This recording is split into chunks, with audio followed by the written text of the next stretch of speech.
কুমিল্লায় প্রেস সচিব প্রধান উপদেষ্টার ঘোষিত সময়ে নির্বাচন হবে। প্রধান উপদেষ্টার ঘোষিত সময়ে নির্বাচন হবে বলে আশ্বস্ত করলেন তার প্রেস সচিব শফিকুল আলম। কুমিল্লা বিশ্ববিদ্যালয়ে এক অনুষ্ঠান শেষে সাংবাদিকদের সাথে মতবিনিময়ের সময় এই কথা জানান তিনি আরও বলেন, নির্বাচন নিয়ে এখন পর্যন্ত কোনো অনিশ্চয়তা তৈরি হয়নি।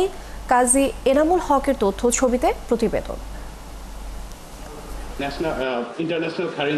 শনিবার কুমিল্লা বিশ্ববিদ্যালয়ের আন্তর্জাতিক ইভেন্ট ল অনুষ্ঠানে অংশ নেন প্রধান উপদেষ্টার প্রেস সচিব শফিকুল আলম। অনুষ্ঠান শেষে সাংবাদিকদের সাথে মতবিনিময় করেন তিনি। এ সময় তিনি জানান, নির্বাচন নিয়ে কোনো অনিশ্চয়তা নেই। প্রধান উপদেষ্টা যে সময় বলেছেন সে সময়ই ভোট গ্রহণ হবে।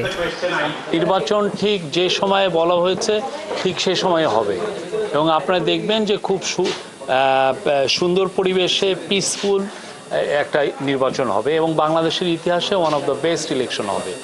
প্রফেসর ইউনূস এটা বারবার বলছেন, আমরা আবারও বলি, নির্বাচন নিয়ে কোনো ধরনের কোনো অনিশ্চয়তা নাই।